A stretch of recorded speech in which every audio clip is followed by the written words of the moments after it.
အားလုံးပဲမင်္ဂလာပါဒီနေ့နေ့ကဆ iam မကျူရဲ့မျက်ရည်တစ်စက်မိန်းမဆိုတဲ့ဝတ္ထုတိုလေးကိုဖတ်ပြပေးချင်ပါတယ်အားလုံးနားဆင်ပေးကြပါအောင်ရှင်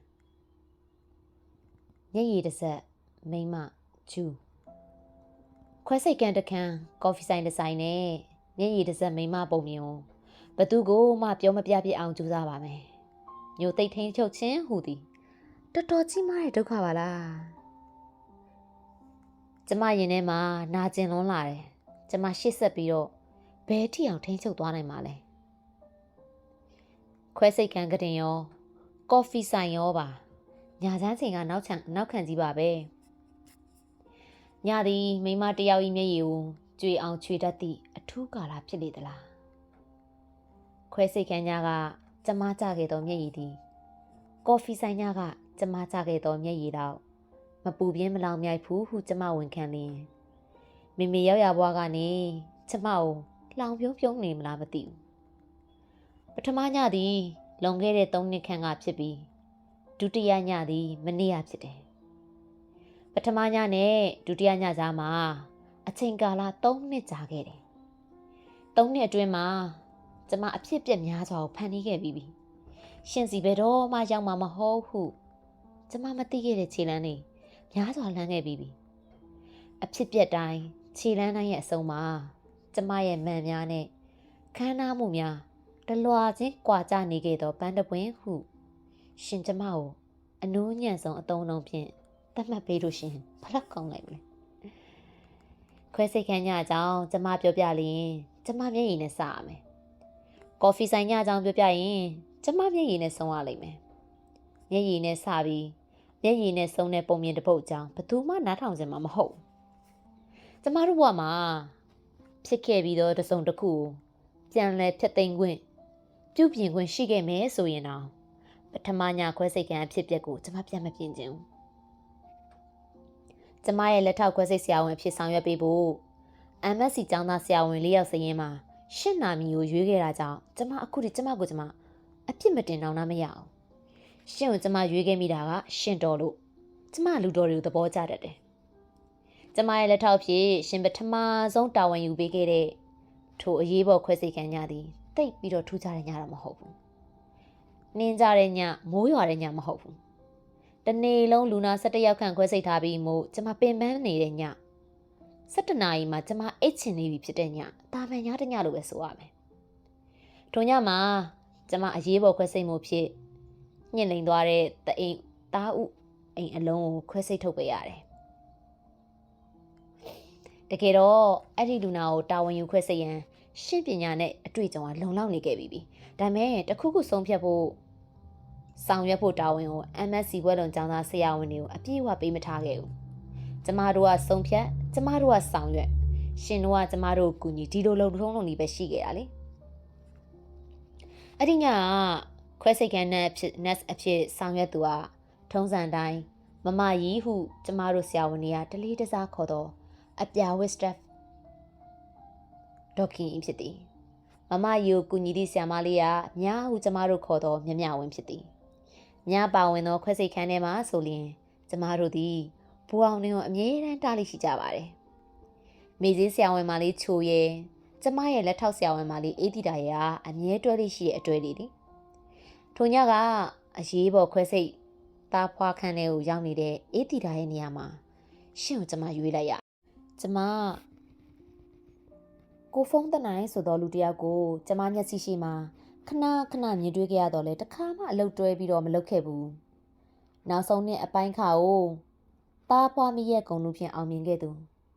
ပထမနှစ် MSc ကျောင်းသားလေးဖုန်းတနိုင်သည်ခွဲစိတ်ခန်းထဲမှာပါနဲ့မြန်ဆန်တဲ့လက်ထောက်ဆရာဝန်တဦးဖြစ်နေခဲ့တယ်ထို့ညကကျမမျက်ရည်ကျမိခဲ့သည့်အဖြစ်ကိုပြန်စဉ်းစားတိုင်းနည်းနည်းတော့အံ့ဩမိတယ်ကျမ ovarian tumor တွေကိုခွဲစိတ်ခဲ့ဘူးလားခွဲစိတ်တိုင်းလေခွဲစိတ်ခန်းထဲမှာအလုပ်လုပ်နေရင်ဒါမမေဖြစ်ခဲ့တဲ့ယောဂဟုတစ်ချိန်မဟုတ်တစ်ချိန်သတိရမိခဲ့တာပါပဲဒါမဲ့ချက်ချင်းပဲတနည်းနည်းနဲ့အတွေ့ကိုပြောင်းပြစ်နိုင်ခဲ့တယ်ထိုညကတော့ဘာဖြစ်မှန်းမသိဘူးအဲ့ဒီအချိန်တုန်းကသာကျမမမေအနာရှိနေခဲ့ရင်အခုလိုမမေအစောကြီးတည်ခဲ့မှာမဟုတ်အခုတော့ကျ ကျမနိုင်ငံသားကိုရောက်နေတဲ့အချိန်မှာဖြစ်သွားခဲ့ရလေခြင်းဟုတွေးမိတယ်။ထိုအခါကျမစိတ်ကိုအခြားကိုမပို့ပြစ်နိုင်သေးမီကျမနောင်နာဖြင့်မျက်ရည်ကျခဲ့ရတယ်။ကျမမျက်ရည်ကျတော့မယ်ဆိုတာကိုကျမအမြဲသိနေရှိတယ်။ပထမဆုံးမျက်ရည်သည်ညာဘက်မျက်လုံးအိမ်မှာစခဲ့တယ်။ထိုနေ့ကလည်းကျမမျက်ရည်ကျတော့မယ်ဟုထင်မိသဖြင့်မျက်တောင်အချိန်မီခတ်လိုက်ပါသေးတယ်။ဒါမဲ့မမိလိုက်ဘူးထင်တယ်။မျက်ရည်တစ်ဆက်ချွေးတစ်ဆက်ကခွဲစိတ်ကတင်ပေါ်မှာအလွန်အန္တရာယ်ကြီးမားတယ်မဟုတ်လားခွဲစိတ်တန်ရတဲ့ကိုထိုမျက်ရည်ဆက်ချွေးဆက်ကြားရောက်ခဲ့ရင်ယောဂပိုးတွေပါဝင်သောရည်တစ်ဆက်တန်ရတဲ့ကိုညှစ်ချပေးလိုက်တာနဲ့အတူတူပဲလေကျမတို့ခွဲစိတ်နေတဲ့တန်ရတွေကိုပိုးတက်ထားတဲ့အသုံးဆောင်တွေမှာတပါတခြားဘာနဲ့မှမထိဖြစ်အောင်ဂရုစိုက်ကြရပါတယ်ကျမရဲ့မျက်ရည်ကိုမြည်သည့်နည်းနဲ့မှခွဲစိတ်တန်ရပေါ်အကြမခံနိုင်ပါဘူးဒါကိုကျမသတိရမိတယ်ဒါကြောင့်မျက်လုံးကိုညာဘက်ပခုံးဖြင့်ပုတ်တုပ်ပစ်လိုက်ဖို့စဉ်းစားလိုက်တယ်။သို့တော့ကျမမျက်ရည်ကိုမြင်ဖြစ်အောင်မြင်လိုက်တဲ့ရှင်ကကျမထပ်ပိုပြီးတော့လင်းမြန်စွာပဲထိုမျက်ရည်ကိုကွန်စားတစ်ခုနဲ့အသာတုပ်ပြီးခဲ့တယ်။ရှင်စဉ်းစားကြည့်ပေါ့ကျမဘယ်လောက်အံ့ဩတုန်လှုပ်သွားမလဲဆိုတာမျက်နှာချင်းဆိုင်မှာရှိနေတဲ့ခွဲစိတ်ဆရာဝန်တယောက်ရဲ့နှာခေါင်းစည်းအဝတ်ထက်ကမျက်လုံးတစ်စုံမှာမျက်ရည်တစ်စက်ဖြတ်ခနဲတွဲခုသွားတာကိုဘာကြောင့်ရှင်မြင်ရမှာလဲတကယ်ဆို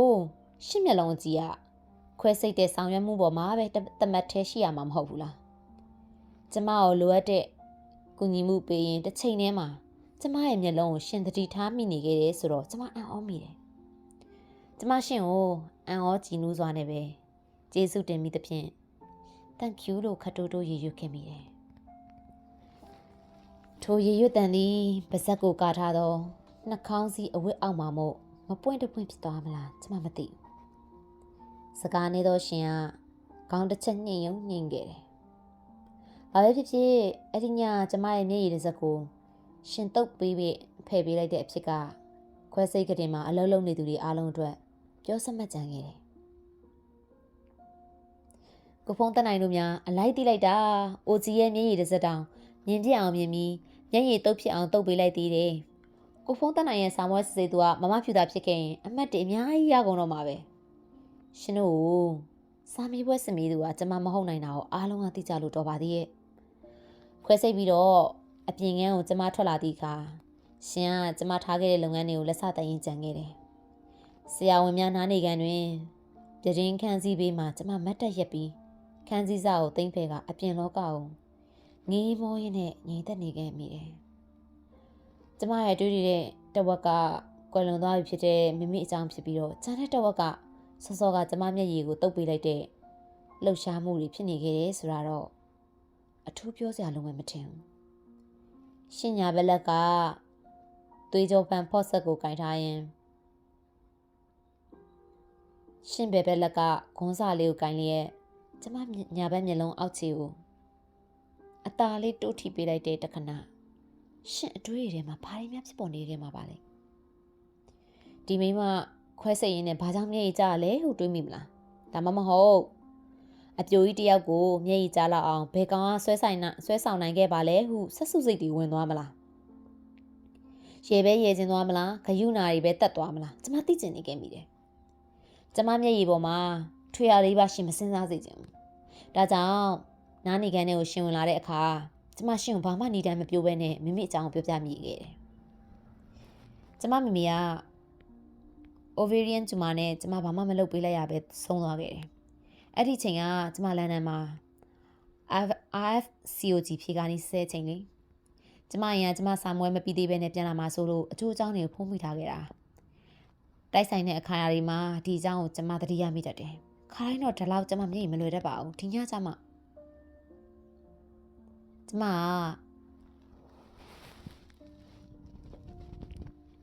ရှင်ကိုပြောပြနေတဲ့အချိန်မှာရှင်ကကျမမတက်ရက်နေရခန်းစီပြီးစပွဲမှာခွဲစိတ်ကံမတန်ရေဖို့ထိုင်နေရင်ကျမမောကြည့်နေခဲ့တယ်ရှင်လက်ထဲကဘောပင်ကိုကင်ထားတယ်ရှင်မျက်နှာပေါ်ကနှာခေါင်းစည်းကရှုပ်မနေတဲ့အခါနှာခေါင်းနဲ့ပါးစပ်ကိုကျမသတိထားပြီးကြည့်မိတယ်နှာခေါင်းခြုံတယ်လို့မဆိုတာဘူးပြေပြည့်ယုံတာဖြစ်တယ်မျက်လုံးကတော့ခွဲစိတ်ဆရာဝန်တယောက်ရဲ့ဆူရှာတဲ့မျက်လုံးမျိုးစစ်ပါပဲ ကျွန်တော်စိတ်မကောင်းပါဘူးမမဒီတရေကိုကျွန်တော်ကြားခဲ့ပူပါတယ်ရှင်ကကျမကိုမမလို့ခေါ်တယ်ကျမတို့ဆရာဝန်တွေကြားထဲမှာမမဟုတဲ့ဆိုတဲ့အတုံးလုံးကမထူးဆန်းပါဘူးလက်အောင်ငယ်ရွယ်သူအမျိုးဆရာဝန်အမျိုးသားအမျိုးသမီးတွေကယာဒူးကြီးသူလှုပ်သက်ရင်သူဆရာဝန်အမျိုးသမီးတွေကိုမမဟုခေါ်တာထုံးစံပဲဒါပေမဲ့ရှင်ခေါ်လိုက်တဲ့မမမှာချစ်ခင်လေးစားမှုနဲ့တွေ့တာမှုတစ်ခုပါနေသလိုပဲလေးနဲ့တိမ်မွေ့နေခဲ့တယ်မမခေါ်တာနေကိုအဲ့ဒီအချိန်ကစားလို့ကျမခံစားခဲ့ရတာထင်ပါတယ်ထို့ညကကျမနဲ့ရှင်နိုင်ဝဲလောက်စကားတွေထိုင်ပြောပြကြတယ်ပြောပြတဲ့ခေါင်းစဉ်ကကြုံကြိုက်တိုက်ဆိုင်တတ်တဲ့ကံကြမ္မာအကြောင်းရှင့်အကြောင်းတစုံတစကျမသိရတယ်ကျမအကြောင်းတစုံတစရှင်သိခွင့်ရခဲ့တဲ့ညပေါ့ထိုညကရှင်ကအရင်စောပြီးတော့ဆေးရုံကနေပြန်ထွက်သွားခဲ့တယ်ဒါပေမဲ့ကျမဆေးရုံကအထွက်လမ်း30မှာကားကွေးလိုက်တဲ့အချိန်ရှင်ကိုပလက်ဖောင်းမှာတယောက်တည်းလမ်းလျှောက်သွားတာမြင်လိုက်ရတယ်ကျမစိတ်ထဲမှာရှင်ကားဒါမှမဟုတ်ဆိုင်ကယ်တော့ပါလာမှာပဲလို့ထင်ခဲ့တာလေအခုလိုညတကောင်မှာအေးလူလူတယောက်ထဲလမ်းလျှောက်ပြီးတော့အိမ်ပြန်သွားလိမ့်မယ်လို့မတွေးခဲ့မိဘူးရှင်ကနောက်ကနေကြည့်နေရင်လည်းရှင်မန်းချက်ချင်းသိလိုက်တာနဲ့ရှင်မေမှာကပ်ပြီးတော့ကားရက်ပေးလိုက်တယ်ကိုဖုံးတနိုင်ရှင်ဖြတ်ခနဲ့လှည့်ကြည့်တယ်ကျမကိုမြင်တော့ပြုံးလိုက်တဲ့မျက်လုံးတွေကအရန်ချစ်စရာကောင်းတယ်ရတယ်မမကျွန်တော်အရင်နီးနီးလေး28လမ်းထဲမှာပဲကျွန်တော်လမ်းလျှောက်သွားမယ်အိုးမလျှောက်ရပါဘူးကားပေါ်တက်ကျမမျက်မှောင်ကျုပ်လေးပြောလိုက်မိတယ်ရှင်တွေးကနေစဉ်းစားလိုက်ပြီးတော့ကျမဖွင့်ပေးထားတော့ကားတကားမှာဝင်ထိုင်လိုက်တဲ့အခါကျမချိန်နဲ့သွားတယ်ကျွန်တော်ဆိုင်ကယ်ကိုကျွန်တော်ညီယူသွားလို့မှ2ရက်ရှိပြီကျွန်တော်ဆေးရုံချေးချင်းရှောက်နေတာရှင်ကဖြည့်ရှင်းချက်ပေးသလိုပြောလာတော့ကျမခေါင်းညှိပြီးတော့အသာပြုံးနေမိတယ်ထို့နောက်ကျမဖွင့်ထားလက်စသချင်းကိုအနှဲငယ်အတန်တိုးလိုက်မိတယ်မမရရသချင်းက bot မာလေးရဲ့သချင်းတစ်ပုဒ်ဖြစ်တယ်ဒီဆိုတော့တိလာကိုဖုံးတနိုင်ကျမမေတော့ရှင်းတစ်ချက်ရည်တယ်မလုံမလဲရည်တယ်မျိုးပါမသိဘူးမမဘယ်ဆိုတော့မှလည်းကျွန်တော်သိမှာမဟုတ်ဘူးကျွန်တော်ကသချင်းတွေဘာတွေဝါသနာသိမ့်မပါဘူးကောင်းပါလေဒါဖြင့်ဘာဝါသနာပါလဲစာဖတ်ဖို့တော့ဝါသနာပါတယ်တော်သေးတာပေါ့ကျမပြောတော့ရှင်ပြုံးနေရဘလို့ဝတ္ထုမျိုးကိုကြိုက်တာလဲဘယ်စာရေးဆရာကိုကြိုက်တာလဲအေးရှင်မလုံးမလဲပြုံးကိုကျမရလိုက်ပြန်တယ်ကျွန်တော်ဝတ္ထုမဖောက်ဘူးမကျွန်တော်စောင်းမတို့ကျန်းလို့ပဲဖတ်ပြတာဒါဖြင့်ဘယ်ဘာသာရက်ကိုစိတ်မစားလဲလူမှုရေးအော်တချင်းကိုစိတ်မဝင်စားသူဝတ္ထုကိုစိတ်မဝင်စားသူတာဖွာမီရဲ့ပညာကိုထူးချွန်သူလူမှုရေးပညာရက်ကိုအပိုဘာသာအဖြစ်စိတ်ဝင်စားသူရှင်သည်ကျမကြားခဲ့တဲ့မျက်ရည်စက်ကိုလူမှုရေးစိတ်ဓာတ်ဖြင့်အလိုက်တိစွာတုပ်ဖယ်ပေးခဲ့တာဖြစ်မှာပါယောက်ျားတွေနဲ့ဝေးနေခဲ့တဲ့ကျမအတွက်တော့ကိုမျက်ရည်ကိုယောက်ျားတစ်ယောက်ကတုပ်ပေးခဲ့သည့်အဖြစ်မှာတော်တော်ထူးဆန်းတယ်ကျမမျက်လုံးအောက်ခြေကိုအသာထိလိုက်တဲ့ပိုးတက်ပြီးသားခွန်စာကလေးရဲ့အတွေ့ကိုကျမခဏပြန်သတိရသွားတယ်သတိရသွားတိုင်းလဲရှင့်မျက်ဝန်းပြန်မြင်အောင်သွားမိတယ်မြင်အောင်မိသွားတိုင်းလဲကျမနှလုံးသားတိမ်မွေ့စွာလှုပ်ခတ်သွားခဲ့တယ်အဲ့ဒီညစပြီးတော့ကျမရဲ့တန်ရောစင်တွေရှင်းအောင်ဖွက်ခဲ့ရတာပါပဲအချစ်ကိုဘယ်တော့မှမယုံကြည်ခဲ့တဲ့သူအချစ်ကိုဘယ်တော့မှအရေးမထားခဲ့တဲ့သူမို့အချစ်ဆိုတာဘာလဲလို့ကျမမသိဘူးအချစ်မှာတွင်ပြင်းမျက်နှာထားဘယ်နှမျိုးရှိတယ်လဲဆိုတာကျမမသိဘူးဒါမဲ့ဒါသာအချစ်ဖြစ်ခဲ့မယ်ဆိုရင်အချစ်ရဲ့ပထမဆုံးမျက်နှာထားသည်ကြည်နူးခြင်းပဲဖြစ်လိမ့်မယ်ရှင့်မှာအိမ်အောင်ရှိမရှိကျမမသိခဲ့ကျမရဲ့တိမ်မွေးတဲ့တန်ရောစင်ကရှင်ရဲ့ကိုကြီးကိုယ်တာနဲ့ဘာမှမပတ်သက်ခဲ့တာအမှန်ပဲထက်မြက်တဲ့ထူးချွန်သောဆရာဝန်လေးတစ်ယောက်သူသိကျင်တာတွေကိုကျမသင်ပေးနိုင်တယ်သူမကျွမ်းကျင်တာတွေကိုကျွမ်းကျင်အောင်ကျမလေ့ကျင့်ပေးနိုင်တယ်သူ့မှာလိုအပ်နေတာတွေကိုကျမဖြည့်ဆည်းပေးနိုင်တယ်ဒီအတွေးတွေပဲကျမမှာရှိခဲ့တာဒါကြောင့်လူနာဆောင်စာသင်ခန်းမှာခွဲစိတ်ကရင်မှာရှင်တို့ကျမသင်ပြပေးတဲ့အခါမှာစိတ်ရောကိုယ်ပါအားစိုက်တဲ့အထက်ကရှင်ကိုတော့ကျမစေတနာလဲပို့ခဲ့ပြီးကျမလက်ထောက်အဖြစ် အားလေးကိုခဲ့မိတယ်ဒါပေမဲ့ဒေါ်ဖြူဖြူဝင်းကဖုံးသက်နိုင်ကိုအရေးပေးတယ်ဟုလူအများအမြင်မှာစကားတင်းဖွဲ့ရတော့တဲ့အထိမဖြစ်အောင်တော့ကျမထိန်းချုပ်ခဲ့တယ်လို့ထင်တယ်ရှင်ကြောင့်ကျမရဲ့နေ့ဒီအားလုံးအတိတ်ပဲရှိနေသည်ဟုကိုသိလိုက်ရသည်မှာရှင်လူနာဆောင်ဆရာဝန်နားနေခန်းထဲမှာထမင်းမူလေးဖွင့်စားနေခဲ့တဲ့တနေ့နေ့လည်ခင်းဖြစ်တယ်နောက်ဆုံးနှစ်အပိုင်းခကျောင်းသားတွေကိုစာမေးပွဲစေဖို့ကိစ္စပြောချင်တာဒါကြောင့်ရှင်တို့တွေရှိနိုင်မဲ့အခန်းထဲကိုကျမဝင်လိုက်တဲ့အချိန်မှာရှင်ကနေ့လည်စာစားနေခဲ့တာလေယောက်ျားလေးတယောက်ထမင်းစားတာကိုတစ်ခါမှမမြင်ဘူးတာလည်းမဟုတ်ဘူးစားတော့ဆိုင်နေမှာတငယ်ချင်းတွေလှုပ်ဖို့ကင်ဘက်တွေနဲ့ထမင်းမူကလေးကဇွန်းနဲ့ခတ်စားနေတဲ့ရှင်ကိုကျမမြင်လိုက်ရတော့ကျမလေမောင်လေးတယောက်ထမင်းစားနေတာကိုကြည့်မိတဲ့အမားတယောက်လိုပဲသိလားသဘောကျစွာငေးကြည့်နေမိတယ်ရှင်ကျမကိုမြင်တော့ကမန်းကရန်ရက်လိုက်တယ်အိုးစားကျမနောက်မှလာခဲ့မယ်မဟုတ်မှကျွန်တော်စားလို့ပြီးပြီမဘာခိုင်းစားရှိလို့လဲကျွန်တော်ဘာလုပ်ပေးရမလဲကျမချက်ချင်းလက်မထွက်မိသေးတာကရှင်ကိုကျမငေးကြည့်နေခဲ့မိလို့ပါထမင်းစားမပြီးသေးတာအထင်ရှားဖြစ်နေပါလေရဲ့စားပြီးပါပြီဟုလိန်လေပြလိုက်တဲ့ရှင်အရေးပေးမှုလေးတစ်ခုပေါ်မှာကျမကြည်နေခဲ့မိတယ်ကြည်နူးကြည်နေမှုဒါရှင်နဲ့ပတ်သက်ပြီးတော့ပထမအဦးဆုံးကြုံကြိုက်လိုက်ရတဲ့အရာသာတော်တော်နေလို့ထိုင်လို့ကောင်းတဲ့အရာသာတော့ဖြစ်တယ်ရှင်ကကျမရဲ့တာဝန်တွေတော်တော်များများကိုခွဲဝေယူပေးပြီးကျမအားဝင်ဖို့ရောစီခဲ့သူလည်းဖြစ်သည်မို့လေသို့တော့အချစ်မှာကြည်နူးကြည်နေရသည့်အရာသာကအချိန်ကာလအနည်းငယ်အတွက်သာနေရာရထားရှိတယ်ကျမရဲ့ကြည်နဲ့ကြည်နူးမှုများနေရာကိုစူးစူးနစ်နစ်ခံရခက်တဲ့ဝေဒနာများခဏဝင်ရောက်လာခဲ့တယ်ကျမရဲ့တန်ရောစင်တွေကိုရှင်မျက်ကွယ်ပြုနိုင်တဲ့အခါမျိုးတွေမှာကျမနာကျင်ရတယ်ဒါတော့ကျမပေးအပ်ခြင်းရဲ့အရာတာကိုတည်နာလဲထားရသူနော်ရှင်နဲ့ပတ်သက်လာရင်လက်ခံရယူလိုတာကနည်းနည်းပေးအပ်လာတော့လိုတာကညာဖြစ်နေရတာပါရှင်မှာဘာလိုအပ်တယ်လဲဟုအမြဲတမ်းအရေးတကြီးကြည့်နေသူမှကျမဖြစ်တယ်ယောက်ျားတစ်ယောက်ရဲ့တနေ့တာအစီအစဉ်တွေကိုရှင်နဲ့ခင်မင်းနီးကမှသိကျင်စိတ်ပေါ်လာခဲ့တာအော်ဆရာတော့ကောင်းတယ်လို့ထင်တယ်မနေ့အိယာထညနာတက်တဲ့အခါဘာသွားတိုက်စီတုံးလဲဘာဆက်ပြာကိုတုံးလဲဆိုတာမျိုးကဲအိုကြီးဒေါက်တာဒေါ်ဖြူဖြူဝင်းကအဲ့ဒါတွေကိုစိတ်ဝင်စားတဲ့ရဲဆရာမကောင်းလားမြုံကြံသေးတယ်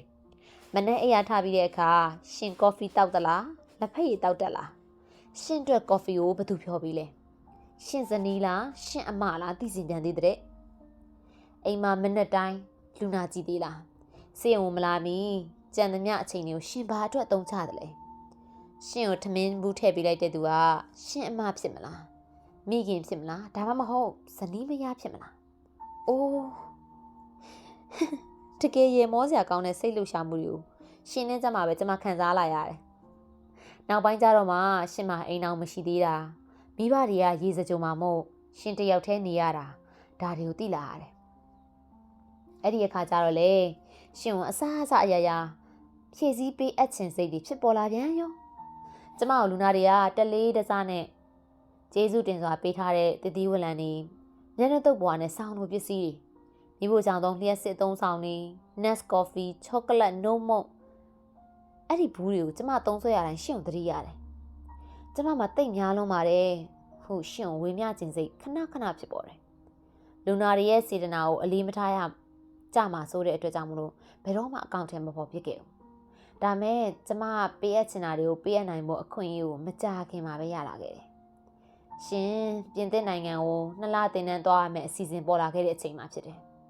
အဲ့ဒီမှာရှင်ကအခြားနိုင်ငံကဆရာဝန်ကလေးများနဲ့အတူအဝိရှော်ဇက်ကိုမျှဝေသုံးဆွဲရကောင်သုံးဆွဲရလိမ့်မယ်ထိုအခါယောက်ျားလေးတွေကစင်တူတွေအင်ကြီးစင်တူတွေညားတတ်တယ်လေတယောက်နဲ့တယောက်အင်ကြီးများမှားတာတွေဖြစ်လာနိုင်တယ်အဲ့ဒီအကြောင်းပြချက်နဲ့ကျမရှင်အတွက်ရှက်အင်ကြီးအသစ်တီဒါစင်ဝက်လောက်ဝယ်ပြီးတော့အင်ကြီးရဲ့လေကုန်းမှာရှင်နာမည်အတူကောက်စလုံးအင်္ဂလိပ်အခရာပီယိုချီနဲ့ကျမကိုယ်တိုင်စိတ်ရှိလက်ရှိထိုးပေးခဲ့တယ်ပြီးစလုံးလှလှလေးရဲ့နမူနာကိုတော့ကျမမှရှိတော့ကျမပိုင်လက်ကင်ပေါ်မှာ စလုံးကိုအတူယူရတာပါကျမနိုင်ငံသားကိုသွားတော့ကလက်ကင်မွားလေးတွေမှာအင်္ဂလိပ်အခရာစလုံးအမျိုးမျိုးဖြင့်အတူကောက်ရေးထားသောလက်ကင်မွားလေးတွေတွေ့တော့သဘောကျတာနဲ့ကျမရဲ့နာမည်အတူကောက်ပြီးစလုံးပါတဲ့လက်ကင်မွားတရားစင်လောက်ရောင်းဆုံးဝဲလာခဲ့ဘူးတယ်ဖုံးသက်နိုင်ဟူသောရှင်ကိုကျမလက်ဆောင်ပေးခြင်းစိတ်ပေါ်မြူးသာကြိုသိခဲ့မယ်ဆိုရင်ထိုလက်ကင်မွားတွေအကုန်လုံးသုံးပြစ်ခဲ့မိမှာမဟုတ်အခုတော့ပြီးစလုံးပါတဲ့လက်ကင်မွားများကိုတခုမှအစ်စ်တိုင်းမချမ်းမိခဲ့ပဲအကုန်သုံးမိနေပြီဖြစ်တယ်။ဒါကြောင့်ပြီးစလုံးချင်းတူပါလျက်ရှင်ကိုပေးအပ်ဖို့လက်ကင်မွားအစ်စ်မရှိဘူး။ဒီတော့ကျမလက်ကင်မွားအဟောင်းမှတော်တော်လှပတဲ့ပန်းစလုံးဖြင့်ထိုးထားတဲ့ပြီးစလုံးကိုစာရွက်ပေါ်မှာကူးယူခြင်းပြီးမှလက်ကင်မွားအစ်စ်ဆက်ကလေးပေါ်မှာပြန်ကူးရည်တယ်။ပြီးတော့မှလက်ကင်မွားစားရဲ့အယောင်တိုင်းအယောင်တူချီဖြင့်စိတ်ရှည်လက်ရှိထိုးထားရေးထိုးနိုင်ခဲ့တယ်။ထိုစလုံးပုံစံအတိုင်းအသေးစားပြီးစလုံးများကိုလေအင်ဂျီလက်ကုတ်ကော်လန်နာလေးမှာအင်ဂျီတဲ့ပိုးအယောင်ရင်းနဲ့ပန်းထိုးချီနဲ့ထိုးပေးခဲ့ပါတယ်။ခွဲစိတ်သားမှတပါတခြားဘယ်ရာကိုမှမကင်ခဲ့တဲ့ကျမရဲ့လက်ကပန်းထိုးချီနဲ့ပန်းထိုးခွေကိုရှင့်တွက်ကင်ခဲ့ရတယ်။လူနာတွေကိုတားဖွားမိရဲ့ဆိုင်ရာခွဲစိတ်မှုတွေသာကျွမ်းကျင်စွာလုပ်ကင်ခဲ့တဲ့ကျမရဲ့လက်ကရှင့်နာမည်ကိုစိတ်ရှည်လက်ရှိရေးထိုးခဲ့မိတယ်။ဒါတွေကဂုံယူစရာကောင်းတဲ့အပြုမှုတွေတော့မဟုတ်ခဲ့ဘူး။ဒါပေမဲ့ချစ်ချင်းမြတ်တာတက်နဲ့ကျမလုပ်ပေးခဲ့တာရဲ့မို့ပြန်ပြောပြဖို့ရှက်စရာမလိုလို့ကျမယုံကြည်ထားခဲ့မိတယ်။ရှင်သွားကနီးမှာလက်ဆောင်ပစ္စည်းများကိုကျမစေကန်းအကူကောင်းမလေးမှတစ်ဆင့်ရှင့်စီပို့ပေးခဲ့မိတယ်။ကျမထားရိုက်ပြီးရင်ရှင်အားနာအနီးရခတ်သွားမှသိလို့ပါရှင်ကခရီးအတွက်ရန်ကုန်ကိုသွားကနေမှကျမစီလာနှုတ်ဆက်ခဲ့တယ်ကျွန်တော်မမကိုကျေးဇူးတင်ပါတယ်ပြောမပြတ်တဲ့အောင်လဲဝမ်းသာတယ်ဒါပေမဲ့မရဲ့လက်ကလေးကိုကျွန်တော်တနာလိုက်တာကော်ဖီပကံကိုကင်ထားတဲ့ကျမရဲ့လက်ချောင်းများကိုရှင်ငေးကြည့်လျက်ပြောတော့ကျမမျက်နှာနှွေးပူစွာပြုံးလိုက်မိတယ်အဲ့ဒီအချိန်ကစပြီးတော့ကျမကြွေတာကိုရှင်တိသွားခဲ့ပြီလို့ဆိုပါစို့ကျမတို့နှစ်ယောက်ရဲ့အနေထားကိုဒီထက်တိုးပို့ပြီးတိုးဖို့ကျမဘယ်တော့မှမရည်ရွယ်ခဲ့ဘူးကျမရဲ့တစ်သက်လုံးတန်မိုးထားလာခဲ့တဲ့မိမဂုံတိတ်ခါတာဖွာမီရဲ့အထူးကုဆရာဝန်ဂုံတိတ်ခါကျမနဲ့ရှင်ကြားကခြားနာသောအသက်အရွယ်ပိုင်းခြားအရာရာကကျမနဲ့ရှင်ကိုခက်လန်းလန်းမှသာနေမိဖို့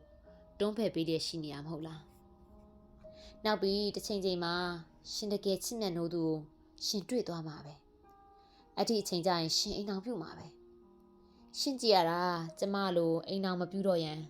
တကူတဲ့ဘဝနဲ့နေသွားဖို့ရေးချယ်ထားသူတယောက်နဲ့မှမတူတာဒီတော့လေတန်ရောစင်တွေကိုတက်နိုင်သမျှထိန်းလိုက်တယ်မြစ်တာတွေဂယုဏတွေဖိတ်အံသွားလိုက်ကြည်နူးကြည်နပ်မှုလေးတွေခံစားလိုက်ရှင်စီကလှလူရှုသလိုဟန်တွေကိုမြင်လိုက်တဲ့အခါဝမ်းနဲ့အားငယ်လိုက်ဒီလိုနဲ့ပဲကျမရဲ့နေ့ရက်တိုင်းကရှင်ကြောင့်တရက်ချင်းအတိတ်ပဲရှိကုန်လုံးသွားခဲ့ရပါတယ်လွမ်းမောစွာဝေဒနာခံစားရမယ့်ကျမရဲ့ဇာတ်သိမ်းကိုတော့ကျမကြိုတင်မျှော်လင့်ထားခဲ့တယ်ကျမကြားဘူးတဲ့မမတယောက်ရဲ့ဇာတ်သိမ်းမျိုးပါပဲကျမရဲ့အမရင်းလို့ချစ်ခင်ကျင်နာရတဲ့အမျိုးသမီးကြီးတယောက်ကမစုံစည်းလိုက်ရလေတော့သူမရဲ့အချစ်ကြောင့်ကျမကိုပြောပြဘူးတယ်သူမအိမ်အောင်ကွဲသွားသည့်ဘဝတွင်သူမတန်ရောစင်ရှိတော့သူမကိုလည်းတန်ရောစင်ရှိတော့မောင်ငယ်တယောက်နဲ့စုံမိကြသည်တဲ့သူမတို့နှစ်ယောက်ဖွင့်မပြောကြတော့အချစ်ဖြင့်တယောက်ကိုတယောက်တွေ့ညီခဲ့ကြသည်တဲ့လေနှစ်လောက်တန်ရောစင်တွေ့မိတဲ့အခါမမျော်လင့်တဲ့တနေ့မှာတော့ထိုမောင်ငယ်ကသူမထံစရဆောင်ရေးလိုက်တယ်ဒီတခါခွင့်ရလို့သူ့မျိုးကိုပြန်လာရင်သူမရဲ့အိမ်ကိုအမျိုးသမီးတယောက်ကိုခေါ်လာပြစေတဲ့ထိုအမျိုးသမီးကိုလက်ထပ်ဖို့တင့်မတင်သူမအကဲခတ်အကြံဉာဏ်ပေးစီလိုပါသည်တဲ့အဲ့ဒီစာကိုဖတ်ရတဲ့နေရာလေးသူမမျက်ရည်ကျငိုမိတယ်လို့ပြောတယ်သူမစာကိုလက်ခံလိုက်ရတဲ့နေ့နဲ့မောင်ငယ်တို့နှစ်ယောက်ကိုအိမ်မှာအိတ်ခံရတဲ့နေ့က10ရက်လောက်ကွာခြားတယ်လို့ဆိုတယ်မမအတွက်ကြိုတင်ပြင်ဆင်ခြင်းရအောင်သူအချိန်ပေးခဲ့တာပဲလို့သူမကပြောတယ် ဒီကြားထဲမှာသူတို့ကိုအပြုံးမပြတ်အိတ်ခံကြိုးဆိုနိုင်ဖို့အားတင်းချင်ရတာပေါ့တဲ့ဟမ်မမောက်ရည်လူကလည်းရက်ဆက်လိုက်တာနော်လို့ကျမရေရွပြီးတော့သူကအသားရပြုံးနေမရက်ဆက်ပါဘူးဒါပြစ်တဲ့ပြစ်တိုက်တဲ့စသိမ်းပဲလေဒီစသိမ်းကလှခဲ့ပါတယ်ဖြူရဲ့တဲ့ဟုတ်လားဒါလှလားကျမနဲ့မိတ်ဆက်ပေးဖို့အမျိုးသမီးလေးတစ်ယောက်ကိုကျမရှိကိုရှင်ခေါ်လာတဲ့နေ့မှာကျမသူ့လောက်အင်ဒရီဆယ်နိုင်မှာမလားတွေးမိတော့ရင်ထဲမှာစူးနစ်ပြီးတော့နာကျင်သွားမိတယ်မျက်ရည်ကလည်းချက်ချင်းဝှက်တက်လာတယ်ဒါကကျမမလွဲမသွေကြုံတွေ့ရမယ့်စသိမ်းပဲလေကျမကြိုးတင်သိပြီးသားစသိမ်းကောင်းပြီလေကျမမှသူမထက်ပြင်ဆင်ချိန်နေရမကလာမကအများကြီးရအောင်ပါအခုကစပြီးတနေ့ချင်းပြင်ဆင်သွားရမှာပေါ့ဒါမှရှင်ကကျမရဲ့ခန္ဓာရင်ကိုအကဲဆန်းလို့စိတ်ဖြင့်သူမရဲ့မောင်ငယ်လိုစိတ်ရဲ့အချိန်မပေးပဲပြုံးကနေခေါ်ပြလာခဲ့ရင်မျက်နှာလေးခတ်ပင်နဲ့ဘာမှမခံစားရသလိုဟန်ဆောင်ပြုံးရင်ကြိုးဆိုနိုင်ပါလေရှင်ကစိတ်ချရတာမဟုတ်တခါတလေကျမပေါ်အနိုင်ကျင့်စဉ်စိတ်လေးရှိနေတတ်တယ်မဟုတ်လားကျမရဲ့တန်ရောစင်ကိုတိတိကြီးနဲ့အဲ့ဒါလောက်ထိအနိုင်မကျင့်တော့ပါဘူးလို့မျှော်လင့်ခြင်းပေမဲ့ကျမအဆိုးဆုံးကိုတော့ကြိုပြီးတော့တွက်ဆထားဖို့လိုလိမ့်မယ်ဒါကကျမထင်တဲ့အဆိုးဆုံးစသိမ်းပေါ့တကယ်တမ်းတော့ကျမရဲ့စသိမ်းကအဆိုးဆုံးလို့ကျမထင်ထားတဲ့အဖြစ်ထက်ဆိုးနေခဲ့တယ်လွန်ခဲ့တဲ့တစ်ပတ်လောက်ကကျမရဲ့တငယ်ချင်းလည်းဟုတ်လှုပ်ဖို့ကိုင်းဘက်အိုဂျီဆရာဝန်လည်းဟုတ်တဲ့ဒေါက်တာခင်မောင်လေးကကျမကိုပြောစရာရှိသည်ဟုဆိုပြီးစေယုံရှိရကော်ဖီဆိုင်လေးကိုခေါ်သွားခဲ့တယ်ဖြူဖြူဝင်နင့်ကညီမလေးလို့ခင်တယ်တငယ်ချင်းလို့လည်းခင်တယ်နင့်ကိုကောင်းတာပဲဖြစ်စေချင်တယ်နေယုံလားသူကကျမကိုမပြိုးစဘူးနေတန်းပြိုးလေးပြောလာတယ်ကျမရင်နဲ့ထိတ်ကနေခုံသွားတယ်ဘာတွေလဲကျမဘာတွေများမှားယွင်းခဲ့ပါလေလို့တွေးပူလိုက်တာကြောင့်ဖြစ်တယ်အဲ့ဒီအချိန်ထိရှင်နဲ့ပတ်သက်လိမ့်မယ်လို့ကျမမထင်ထားခဲ့ဘူးကျမသိပါတယ်ကိုခင်မောင်လေးရေပြောပါကျမဘာမှကောင်းတာဖြစ်ခဲ့လို့လဲနင်ဖုံးတတ်နိုင်မို့ဘာတွေကြောင်နေရလဲထိုစကားကိုရုတ်တရက်ကျမနားမလည်လိုက်ဘူးကြောင်နေဆိုတဲ့စကားရဲ့အတိတ်ပဲကိုမဖော်တတ်တာကြောင့်ဖြစ်တယ်ဘာပြောလိုက်တာလဲကိုခင်မောင်လေးရဲ့ तू ကကျမကိုတက်မကြည့်ပဲနန်ရန်ကမီးလုံးတွေကိုမျက်စိလွှဲကြည့်လိုက်တယ်အဲ့ဒီစကားငါတီထွင်ထားတဲ့စကားမဟုတ်ဘူးဟာဖုံးတက်နိုင်လို့စကားဝိုင်းကနေကြားခဲ့ရတဲ့စကားလုံးနေငါသူ့အပေါ်ကြောင်နေတာတဲ့ကြောင်နေဆိုတဲ့စကားအဓိပ္ပာယ်ကိုကျမအတိအကျမသိရသေးတော့လဲတော်တော်မကောင်းသောအဓိပ္ပာယ်ဟုတော့သိလိုက်ပြီကျမရင်ထဲမှာလေးပင်သွားခဲ့ခွဲစိတ်ခမ်းမာရောအပြင်မာရောနင်ကဖုံးတက်နိုင်တဲ့အတွက်ဆိုဘာမဆိုလိုက်ရောတယ်ဆိုနင်ကဖုံးတက်နိုင်ကိုကြာနေတာတဲ့အော်သူ့ကောင်တွေကသူ့ငါရှိမှာပဲမစင်မကျင်ဝိုင်းနောက်တာကိုသူပြန်ပြောတဲ့စကားတွေကနင့်အတွက်ငါစိုးရိမ်နေနင်ဘာပဲလုပ်လို့သတိထားဟာလူပြောစရာဖြစ်သွားရင်ကျမနာတဲ့အဲ့ကနေရင်ထဲထိရောက်သွားကြတာတော့သူပြန်ပြောတဲ့စကားတွေအရဆိုတဲ့စကားလုံးပါပဲဖုံးတက်နိုင်ကဘာပြန်ပြောလဲသူပြောတာကနင်းကြောင်နေတာကိုသူလည်းသတိထားမိတဲ့ပုံမျိုးပဲနင်းဟာဘာတဲ့သူပြောတာပဲအော်မှတ်မိပြီတော်စမ်းပါကွာငါမှအိုဒီထဲမှာစိတ်ကျဉ်းကြရတာတမျိုးအပြင်ရောက်တဲ့အခိုင်လွတ်လပ်လေးနေပြစေတဲ့ဖြာကျမနားထဲမှာပူပြင်းလောင်မြိုက်စွာဝင်ရောက်သွားတဲ့အဲ့ဒီစကလုံးတွေရဲ့တန်ကြောင့်ကျမတကူအလုံးလေးလံညွတ်ကျသွားတယ်မယုံချင်ဘူးဒါမဲ့တကယ်ယုံလိုက်ရပြီတခြားသူကပြောရင်ကျမတန်တရားရှိနေအောင်ပါကိုခင်မောင်လေးကကျမအပေါ်ကျောင်းသားဘဝတည်းကစေတနာထားခဲ့သူညီမလိုရင်းနှီးခဲ့တဲ့သူဖြစ်တယ်ရှင်ပြောခဲ့တယ်ဆိုတဲ့ထိုးစကလုံးတွေကြောင့်ကျမရှင်ကိုအပြစ်မတင်ဘူးဆိုတာတော့ယုံစေချင်ပါတယ်ရှင်ဘက်ကလိန်ညာမိုးတစ်ခုတောင်မှမပါဝင်ခဲ့တာပဲဒါအမှန်နေလေကျမရှင်ကိုကြောင်မိခဲ့တာ哦ဒါကရှင်တို့သုံးနှုံးတဲ့စကားအတိုင်းပြောလိုက်မိချင်ပါဒါပေမဲ့ကျမရှင့်ပေါ်ထားခဲ့တဲ့ပေးဆက်မှုချင်းမြတ်တာတွေကိုတော့ကြောင်နေဆိုတဲ့စကားနဲ့ပေါ်သွန်းသွေးခဲ့တာတော့ကျမတကယ်ဝမ်းနေခဲ့ပြီကျမအသက်30ကျော်တဲ့အထိတိတိကျကျပြောရရင်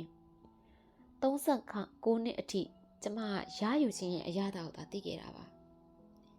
ရယူခြင်းအပေါ်မှာသာကျင့်နေခဲ့မိတယ်ရယူခြင်းရဲ့ပီတိကိုသာကျမရှာဖွေခဲ့မိတယ်39နှစ်ပြီးလို့40တဲ့ကိုရောက်လာတဲ့အခါကျမရဲ့ဘဝအရာတော်တွေပြောင်းလဲသွားခဲ့တယ်ပေးဆက်ခြင်းရဲ့အရာတော်ကိုကျမတည်သွားခဲ့ပြီလို့ပြောရင်ကျမစကားကိုနည်းနည်းမှရှင်တန်တရားမဖြစ်စေခြင်းကျမတယောက်ယောက်ကိုတခုခုပေးအပ်လိုက်လို့သူပြည့်စုံကြည်နပ်သွားတာကိုမြင်ရတဲ့အချိန်အဲ့ဒါကကျမရလိုက်တဲ့ဘဝရတာပဲကျမအသက်40အထိကျမလိုချင်တာတွေတော်တော်များများရခဲ့ပြီထိုရရင်နဲ့လည်းတော်တော်ပြည့်စုံခဲ့ပြီပါပြီအခုကဘဝတံမှာကျမနောက်ထပ်ဘာတစ်ခုမှယူစရာလိုတော့မှမထင်ဘူးကျမမှာရှာရူအာနာအခွင့်စီးစိမ်အားလုံးပြည့်စုံနေခဲ့ပြီကြံရှိတဲ့တက်တန်းမှာပေးအပ်ခြင်းဖြည့်ဆည်းခြင်းဖြင့်သာကျမဘဝကိုအတိတ်ပဲရှိရှာဖွေတော့မယ်အဲ့လိုကျမဆုံးဖြတ်ထားခဲ့တာရှင်နဲ့တွေ့ပြီးတဲ့အချိန်မှာထိုဆုံးဖြတ်ချက်ကပိုပြီးတော့ခိုင်မာသွားခဲ့တယ်အခုတော့ပေးဆက်ခြင်းတိုင်းကပီတိတွေမရစေပါလားလို့ကျမပြန်လည်တွေးမိသွားမိပြီကျမရဲ့ပေးဆက်ခြင်းတွေကိုဒီထက်ပိုပြီးတော့ရေဘူးရဆန်စေတော့မယ်လို့ကျမနားလဲလိုက်တယ်အဲ့ဒီကကျမဘလို့မှအားတင်းမရလို့ဆေးရုံမပြန်တော့ဘဲနဲ့အိမ်ဦးသာဓာတ်ရိုက်ပြန်သွားခဲ့မိတယ်မမကိုပြောပြခဲ့တဲ့သူမရဲ့စက်သိန်းအကြောင်းတတိယအားရခြင်းနဲ့ရင်ကိုစက်သိန်းကိုပြန်တွေးပြီးစူးအောင်နာကျင်ခြင်းဖြစ်တယ်စက်သိန်းလေးကလှခဲ့ပါတယ်ဖြူရဲတဲ့ဟုတ်ပါပြီသူမရဲ့စက်သိန်းကတကယ်ကိုလှခဲ့တာပါတယောက်ကိုတယောက်တန်ရောစင်မပြတ်တယောက်ကိုတယောက်လေးစားမှုမပြတ်မစုံစည်းနိုင်မှန်းသိတာကြောင့်တခြားလမ်းကျိုးတစ်ခုကိုချိုးကွေ့လိုက်တဲ့သူကလည်းအကျဉ်းသားနဲ့ကြံရိပ်ခဲ့သူကလည်းမေတ္တာနဲ့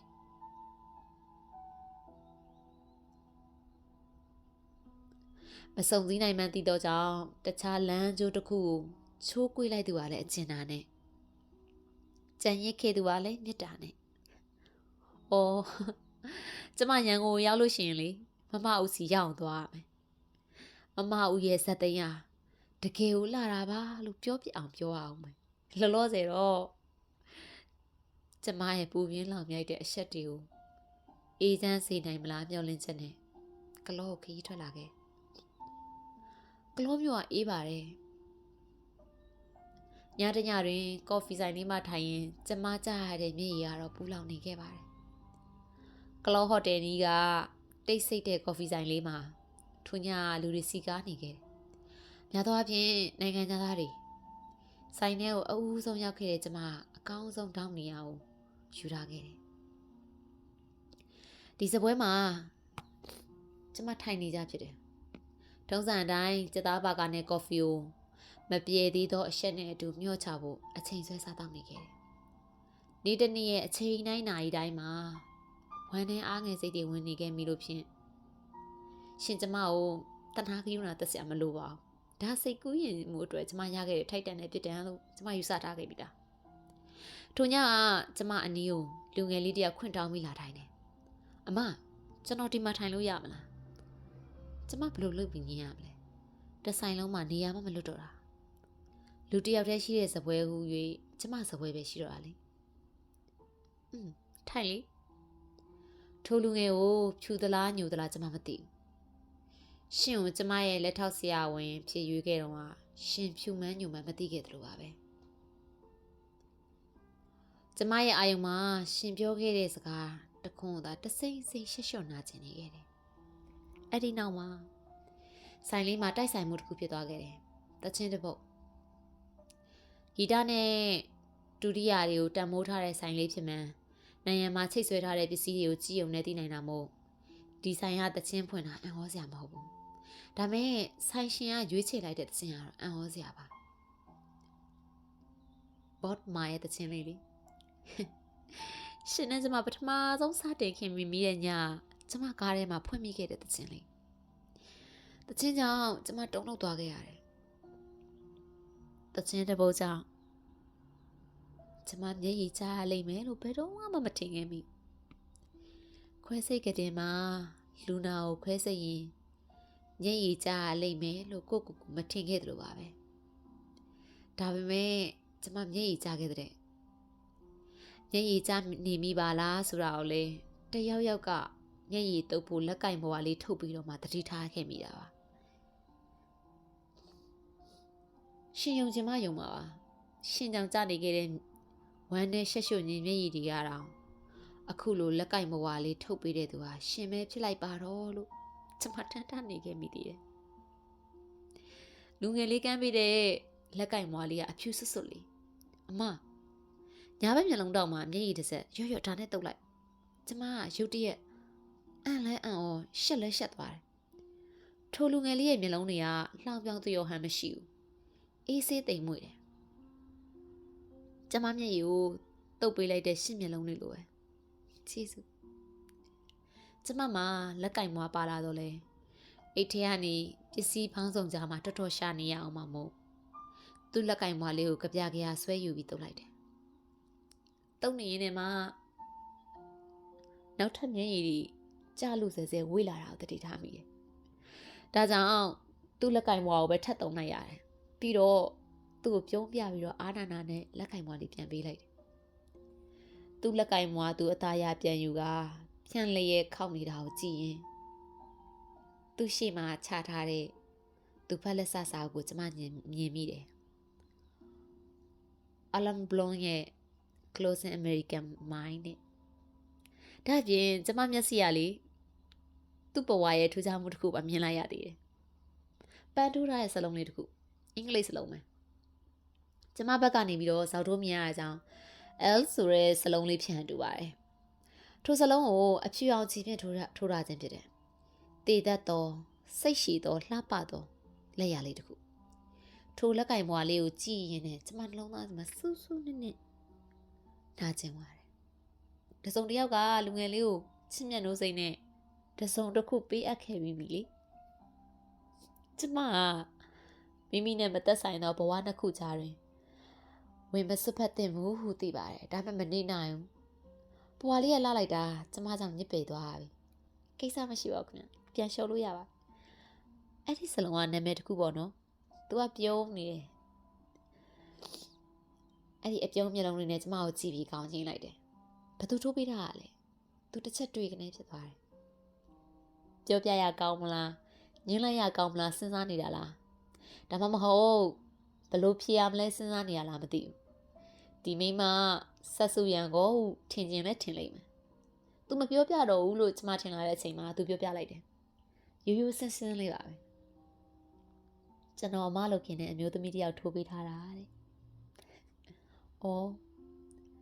ကျမရဲ့ဆက်စုမှုကအဲ့လောက်နဲ့မရက်ဘူး။အဲ့ဒီမျိုးသမီးကဘာလုပ်တာလဲ။ဒီတခါလူငယ်လေးကလက်ခနဲ့တောက်ပါတဲ့အပြုံးနဲ့ချက်ချင်းဖြေတယ်ကွန်ပျူတာဒီဇိုင်းပညာရှင်ပါ။အော်ကျမမထင်မှတ်ထားတဲ့အဖြေတစ်ခုဖြစ်တယ်။ကျမရင်ထဲမှာလှိုက်ခါသွားတယ်။ကွန်ပျူတာကျွမ်းကျင်တဲ့သူရဲ့လက်ချောင်းလေးတွေနဲ့စိတ်ရှည်လက်ရှည်ထိုးထားတဲ့နာမည်လေးပေါ့နော်။ကျမခတ်ထိုးရေယူလိုက်တယ်။လူငယ်လေးအနေငယ်အံ့ဩသွားတယ်တူပါတယ်။ကျမကိုစူးစူးဆက်ဆက်ကြည့်လာတယ်။ကျမသူ့ကိုပြုံးပြလိုက်တယ်။သူ့ professional နဲ့ဘာမှမဆိုင်နဲ့ပန်းတိုးစလုံးဖော်တဲ့အလုပ်ကိုသူ့လက်ချောင်းလေးနဲ့လုပ်ခဲ့တာအဲ့ဒါမြစ်တာနဲ့ပါအဲ့ဒီမြစ်တာကိုဘယ်တော့မှမရီမောမိအောင်တတိထားပါနော်သူ့ကိုစားကျမတောင်းပန်တာပါကြောင်အသွားတဲ့လူငယ်လေးဘာမှမပြောနိုင်ခင်မှာကျမထိုင်ရနေထားရလိုက်တယ်ဒီထက်ပိုပြီးတော့ကျမဘာမှပြောစရာမလိုဘူးလို့ထင်တယ်ပေးဆက်ခြင်းရဲ့တက်အရာတာကိုနှစ်သက်လာပါသည်လို့ကြေညာခဲ့တဲ့မိန်းမတစ်ယောက်အကြောင်း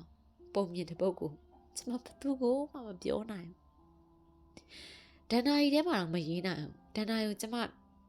မီးရှို့ဖြက်စီးပြဖို့မလုပ်ရဘူးလေရက်ဆက်လိုက်တာလို့ဆွဲခွင့်မရှိတဲ့ရက်ဆက်မှုတစ်ခုအကြောင်းကိုကျမဘယ်တော့မှပြန်ပြောပြနိုင်မှာမဟုတ်နာကျင်လာတဲ့ဒဏ်ရာတစ်ခုကိုနာလိုက်တာလို့ဘယ်တော့မှဖွင့်ဟညင်းညူရဲမှာမဟုတ်ကျမဆိုင်ထဲကထွက်လာပြီးတော့စပွဲစီတစ်ချက်ပြန်လဲကြည့်လိုက်တော့လူငယ်လေးကသူ့လက်ထဲကပဝါပြူလေးကိုတွေးဝေစွာနဲ့ငုံဆိုင်ချီနေတာကိုမြင်ခဲ့ရပါတယ်2 19ရက်မလ2003